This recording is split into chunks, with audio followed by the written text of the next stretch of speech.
Bom dia, meu nome é Bárbara, sou pesquisadora da Diretoria de Análise de Políticas Públicas da Fundação Getúlio Vargas, do Rio de Janeiro. Eu trabalho com dados, principalmente, como o nome já indica, dados relacionados ao governo. O que a gente faz na DAP, que é assim que a gente chama? Na DAP, a gente trabalha com transparência, e a ideia é mediar a relação entre governo e sociedade, dando poder de agência para as pessoas e fomentando o debate público. A ideia principal é melhorar o diálogo entre a sociedade e o governo, e você ter um ambiente em que as pessoas usem os dados e usem informações para tratar sobre os assuntos que são importantes para a vida das pessoas no dia a dia e que estão relacionadas ao governo. Esse trabalho só é possível porque o governo disponibiliza os dados para a gente, para todo mundo, e a gente pode pensar em cima desses dados, transformando dados em informações e discutindo todos os assuntos possíveis, porque, uma vez que a gente possui os dados em mãos, a gente pode gerar cruzamentos e responder questões do dia a dia. Isso é bom porque, quando a gente está falando da disponibilidade dos dados, a gente vai falar de transparência.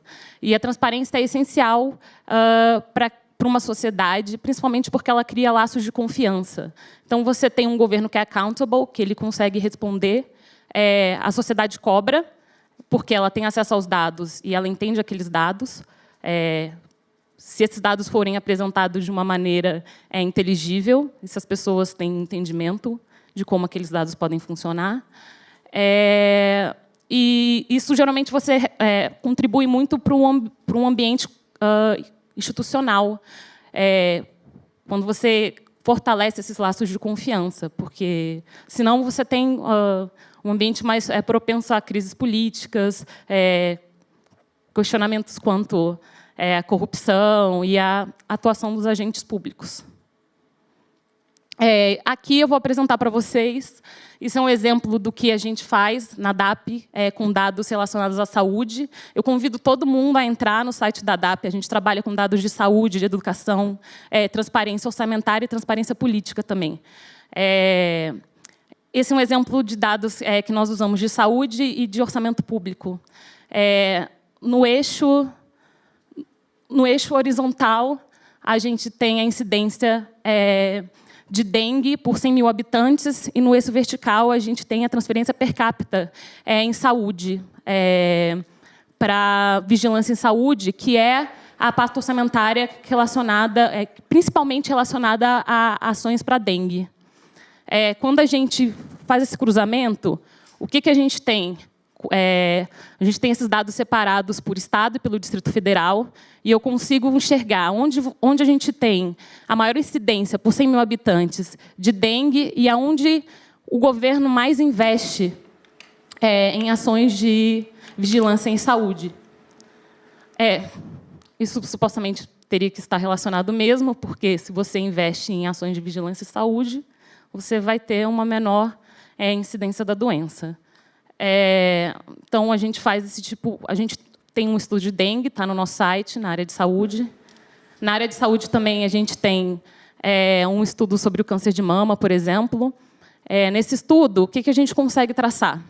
A gente tem o perfil da população que sofre com o câncer de mama. A gente tem a idade, por exemplo... No gráfico de baixo, nós temos a idade dos óbitos em câncer de mama no Brasil, por região.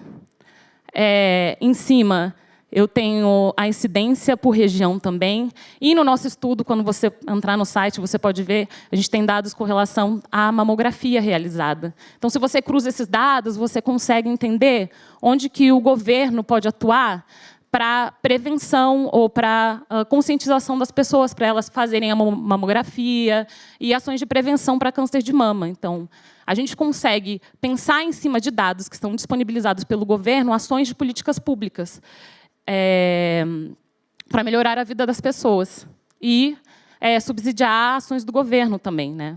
Para para o processo de tomada de decisão. Então, agora que eu já apresentei um pouco a DAP, falei um pouco do que a gente faz, eu vou falar para vocês sobre dados abertos. O que são dados abertos? Ou o que são, antes de eu começar a falar o que são dados abertos, eu vou falar o que são as bases de dados. Bem, elas são disponíveis publicamente. As bases de dados abertas são disponíveis publicamente. Isso quer dizer que você não tem que ir preencher um CAPTCHA, você não tem que fazer um registro para você acessar. Quanto maior o número de pessoas que podem acessar esses dados, melhor. Não, por causa disso, os dados que são abertos, eles não apresentam custos para o usuário. A gente sabe que manter uma base de dados e disponibilizar elas é custoso, mas a gente acredita que você tem um benefício muito maior quando você disponibiliza esses dados com a quantidade de pessoas, porque você dá poder de agência para as pessoas pensarem, sistematizarem esses dados em informações e utilizarem para uma vida melhor em sociedade, contribui para isso. Então, não pode haver custos para usuários. O formato tem que permitir edição. O que isso quer dizer? PDF não é um formato aberto. O que eu faço com o PDF? Nada. Então, pensar no tipo de formato que você vai disponibilizar. Pode ser um CSV, pode ser API. Aliás, é importante você pensar na maior quantidade de formatos possíveis abertos, porque você tem públicos diferentes que vão consumir esse dado. E, além de tudo, uma coisa muito importante é a licença. A licença tem que ser clara.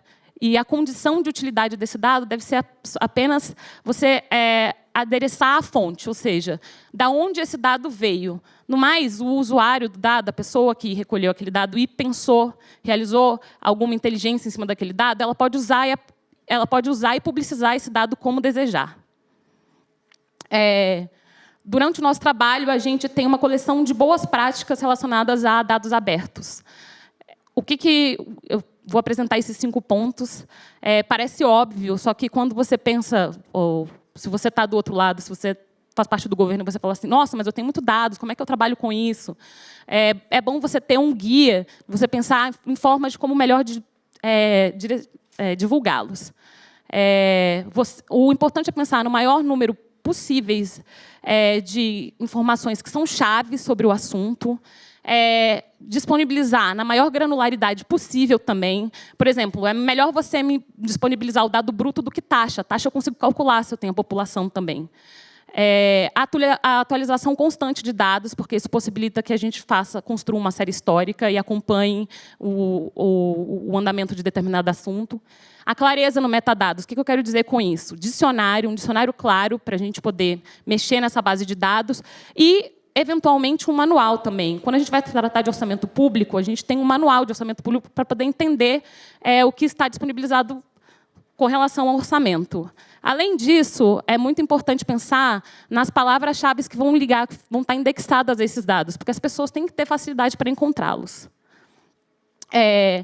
E como ponto final, eu gostaria de falar que, além desses pontos, a gente quer provocar uma reflexão de como ir além. Você tem que pensar, isso principalmente quando você pensa no público que você está atendendo. Você tem que pensar que você tem um público que é técnico e que é desenvolvedor e que quer API, base bruta, granular disponível, desculpa.